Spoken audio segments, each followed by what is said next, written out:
Dr Stephen Feltwell, who's been the practice partner responsible for delivering this project. Stephen, this must be a very, very proud day for you. It is. It's been a long time coming, but it's definitely worth it. How many years has this been in plan? We've been looking for new premises for 10 years, since 2003, when it became that our old premises weren't going to be fit for purpose in the long term. And since then we looked at a number of different developments. So is this likely to be a one-off project in your lifetime, or are you looking forward to doing more of these in the future? Well, I think the most important thing now we've secured these premises really is to use them to their maximum benefit. So we've got a few years of increasing the capacity of use within them, getting more clinics running here, getting minor surgery facilities up and running, and also over the last few years I've been training new GPs, and I'm looking forward to extending that, having more GP trainees coming through the practice, so that way we don't only have new facilities, but also we have a succession of doctors coming through to offer the actual service inside them. So always an ongoing project then, to keep it evolving, improving, absolutely, taking feedback, learning lessons. Yes, just to reassure people that there's no further development planned on this particular site. From that point of view, we're not aiming to actually expand the building that's on this site at all, but we are going to increase the utilisation of clinics and space within it. Were there any particular headaches or things that kept you awake at night when you were working on the project? I think the whole development was going ahead at the time when the NHS was going through a number of changes, and so we had to seek planning approval on a number of different occasions from a number of different bodies to get a business case and finances arranged, but we got there in the end, and that's the most important thing. Fantastic. You must be breathing a sigh of relief today that it's gone relatively smoothly. Absolutely, yes. Whilst we had two earlier developments that didn't proceed for a number of reasons, this has ended up to being a much bigger and better site, which has had far more development potential and more space within it. So from that point of view, there's no regrets that the previous developments didn't proceed. So all came right in the end. Absolutely, yes, indeed. A fairy story for the NHS. Indeed. Everybody, my name is William Siddell. I'm the senior partner of the practice at the current time, and I'd like to welcome our esteemed guests. It's not often we have two doctors here, except when we're interviewing for jobs, but I guess that may be next year. But anyway, we're very honoured to have our own MP, Therese Coffey, and Dr Dan Poulter from Undersecretary of State at the Department of Health, coming to unveil our opening plaque. Also, of course, the Mayor, visiting professionals, ex-partners, and anyone else who's here, all those who have helped with the building, which Stephen is going to tell us about. But as a partnership, obviously it had to be decided that one person would lead the project, and we were very pleased that Stephen took the mantle on, because once he gets his teeth into something he doesn't let go, and as a result we're here today. I'd also like to thank all the partners past and present for allowing it to happen, because without their input this wouldn't have happened, and also the staff for the forbearance in all the move and difficult upheavals we've had. So welcome everyone. I'm now going to hand over to Stephen Feltwell, our lead partner for the project, who will speak now. Thank you. Thank you, William. As has been said, we're delighted to welcome the Undersecretary of State for Health, Dr Daniel Poulter, Dr Therese Coffey, our local MP, and Jan Garfield, our Mayor, and all of you, our guests, to share this day. The combination of doctors, politicians and other professionals gathered here today does suggest that several jokes might be possible, but I'll resist the urge. The Grove Medical Centre staff are delighted to welcome you all. As you've gathered, we've been looking for new premises for many years. In the move, I found some old papers from 2003 where we were looking at the feasibility of moving to the Bartlett Hospital. That wasn't possible for technical reasons. And then after that, we had the opportunity for developments with the co-op on two different sites. Both of these sites had board approval, but sadly failed for other reasons. Though in retrospect, it was as good that they did fail, because none of those sites would have provided such good facilities as this premises afford us. Throughout the process, I've been grateful for the help and advice of David Cordwell from NHS Estates, who's given us much useful advice. And I've also been grateful to Martin Royal and Mark Marshall from NHS Property Services and Christine Watts from NHS Suffolk. After the first two failed schemes, I'm delighted that they continue to take my calls. The success of the third scheme, this one, has largely been due to our excellent development partner, GPI, and in particular I'd like to give thanks to David Sadler, the Regional Director, and also to John Pilcher, consultant with GPI. They have given us much help and advice at all stages of the process. We were initially unable to find another site, and we were grateful to Liz Beaton, the Policy Planning Officer at Suffolk Coastal District Council. We were grateful for her help. And I'd also like to particularly thank Michael Stokell from Felixstowe Town Council and District Councillor Andy Smith, who both suggested this site and also supported its progress through planning. We're very grateful also to Dr Therese Coffey, our local MP, for her support in the NHS Suffolk Board stages.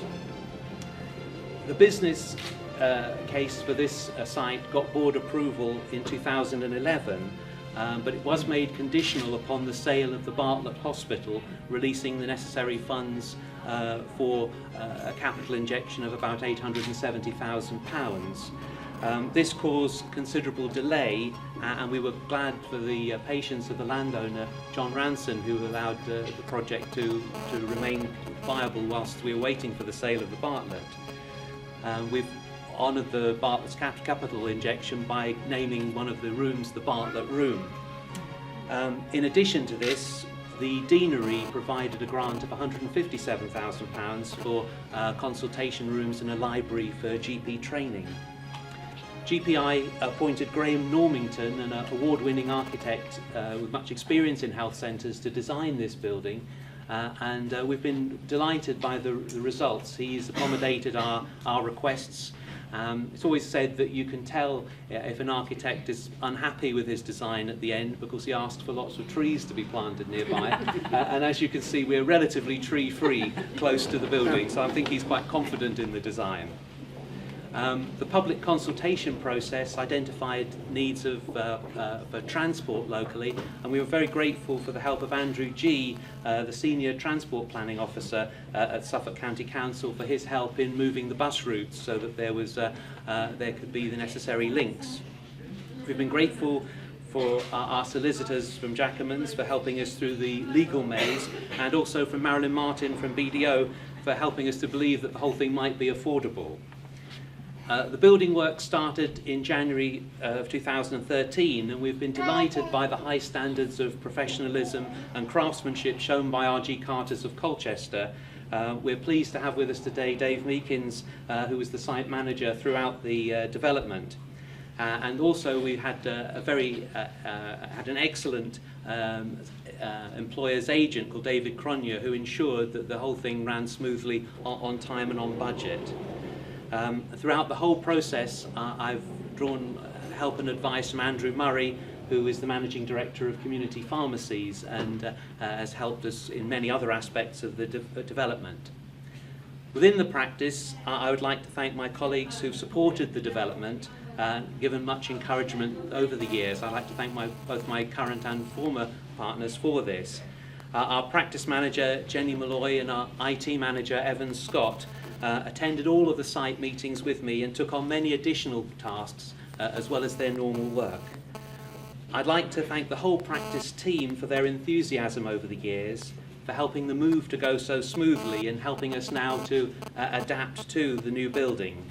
We're delighted to be sharing it with the mental health teams, the health visitors, the school nurses and the pharmacy staff, and we're looking forward to extending the range of clinics that we can offer. So it's been the end of a very long process that's given us the premises that our patients need and that our staff deserve. It has secured the future of primary care in our part of the town for many years to come. If I've forgotten to thank anybody, I apologise, and I'd like to invite you all at the end to enjoy some refreshments with us upstairs. But I'll now hand over to Dr Poulter, the Undersecretary of State for Health.